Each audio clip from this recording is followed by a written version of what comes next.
Bonjour à tous mes chers téléspectateurs, j'ai eu une idée aujourd'hui très brillante. Que se serait-il passé si les Russes avaient gagné contre les Allemands durant la Première Guerre mondiale? Est-ce que la guerre aurait été totalement différente? Notre carte de l'Europe aurait-elle été modifiée? Toutes ces réponses dans cette vidéo, vous êtes prêts? C'est parti.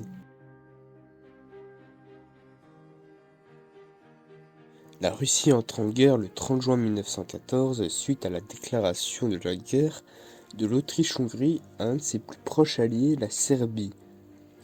C'est alors l'État le plus peuplé d'Europe, elle a 3 fois la population d'Allemagne, une armée de 1,3 million d'hommes et près de 5 millions de réservistes. Sa situation économique s'est aussi améliorée depuis 1905, avec un réseau de chemins de fer qui passe de 50 000 km en 1900 à 75 000 en 1914. La production de charbon est multipliée par 6 entre 1890 et 1914.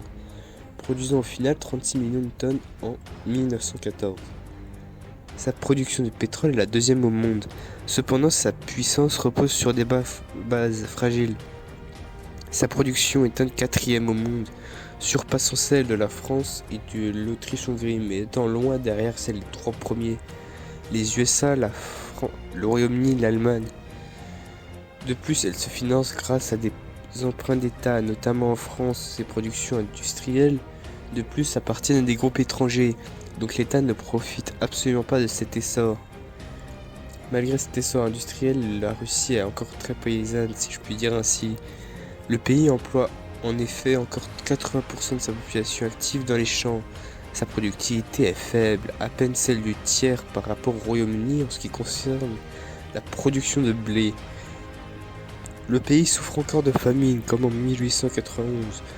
Cette famine sera très mal gérée par les autorités, ce qui va remettre en cause le pouvoir de la dynastie des Romanov. La paysannerie est très mal nourrie et mal éduquée.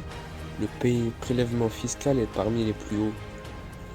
L'industrie emploie quant à elle près de 3 millions d'ouvriers, un nombre qui part à la hausse, mais qui pose de nombreux problèmes sociaux.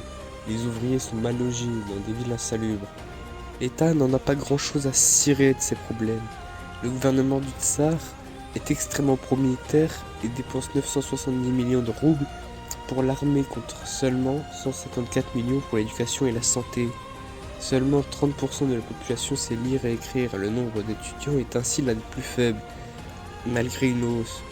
Vous l'aurez compris, la Russie est puissante, mais sa puissance repose sur des bases très fragiles. Surtout qu'il ne faut pas oublier que la Russie est très divisée entre ethnies ukrainiennes, polonaises, finlandaises. Après son entrée en guerre contre l'Autriche-Hongrie, de grandes manifestations ont eu lieu devant l'ambassade autrichienne de Saint-Pétersbourg. Suite à sa mobilisation générale, l'Allemagne déclare la guerre à la Russie.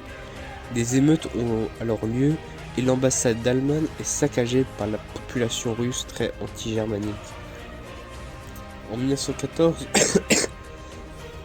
les Russes ne partagent pas l'enthousiasme de leur gouvernement. En effet, l'armée russe dispose d'une grande quantité d'armement. Mais elle est très mal motorisée, elle ne compte que 680 voitures à moteur et le gros du transport se fait avec des charrettes. La Russie lance alors de grandes offensives en Allemagne et en Autriche-Hongrie.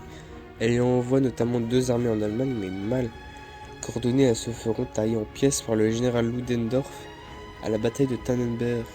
Les Russes reculent alors sur tous les fronts, elles perdent la Pologne, la Galicie, etc. En 1917, suite à des famines et le non-retour des proches qui sont sur le front, les gens se révoltent et destituent le tsar. En 1918, la Russie communiste se retire des conflits avec le gouvernement communiste dirigé par Lénine.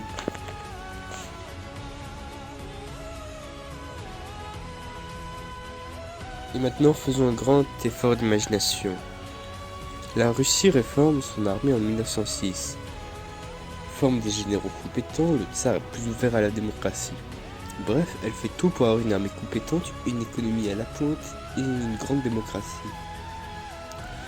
En 1914, dans notre réalité alternative, la Russie lance de grandes offensives.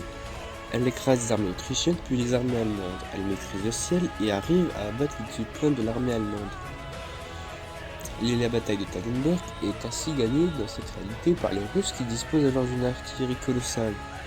Elle attaque en janvier 1915 les villes de Belgrade puis Vienne et l'Empire austro-hongrois est mis hors de combat. Les armées russes dérivent alors vers Berlin. Les Allemands sont obligés de retirer une partie de leur armée de l'Ouest pour les amener sur le front russe. Les civils allemands sur la voie des Russes sont alors violés, tués, pillés, bref tout ce que vous voulez. Ce qui entraîne de larges migrations vers l'ouest de l'Allemagne. Sauf que problème, le front de l'Ouest étant moins garni par l'armée allemande, les Britanniques et les Français lancent eux aussi de larges offensives. Les Allemands reculent alors non seulement sur le front, mais aussi sur le front Est. Les Allemands ne sont pas contents du tout, ils se rassemblent à Berlin et décident de former un peu en avance des rangs spartakistes. Bientôt rejoints par des mutins, Guillaume II et son gouvernement abdiquent et laissent place à une république communiste socialiste qui signe sur le champ une reddition avec les Alliés. Elle perd l'Alsace-Moselle ainsi que toutes ses colonies. Elle cède une partie de ses territoires à l'est aux Russes. L'Autriche-Hongrie est alors dissoute en plein de petits États, la Serbie s'en trouve agrandie. Une autre conséquence est que la France et le Royaume-Uni, pas affaiblis par 4 ans de guerre, pourront garder leurs colonies plus longtemps. Les États-Unis ne sont pas aussi influents que dans notre réalité car elles n'entrent pas en guerre. La guerre, quant à elle, ne durera même pas un an. Les Russes ne deviendront pas communistes, à l'instar des Allemands. Sans l'entrée en guerre des États-Unis, il n'y aura pas eu d'année folle aux USA, pas de bulle spéculative et donc pas de crash en 1929. Donc pas de régime nazi en Allemagne s'il n'y a pas de Grande Dépression, et pas de régime dictatorial non plus dans les autres pays européens, comme en Portugal avec Salazar. Pas non plus de Front populaire, donc pas de congés payés, pas de semaine de 40 heures en France. Pas de Deuxième Guerre mondiale, donc pas d'ONU et pas de guerre froide. Je pense donc que la carte de l'Europe sera grandement changée, avec l'absence de la Pologne, de l'Ukraine, des pays baltes, etc. Dans les Balkans, il y aurait une grande Serbie, ainsi que plein d'autres petits États. L'Empire ottoman n'a pas eu le temps d'entrer en guerre, donc ça continue sa chute lente qu'elle avait entamée déjà avant la Première Guerre mondiale.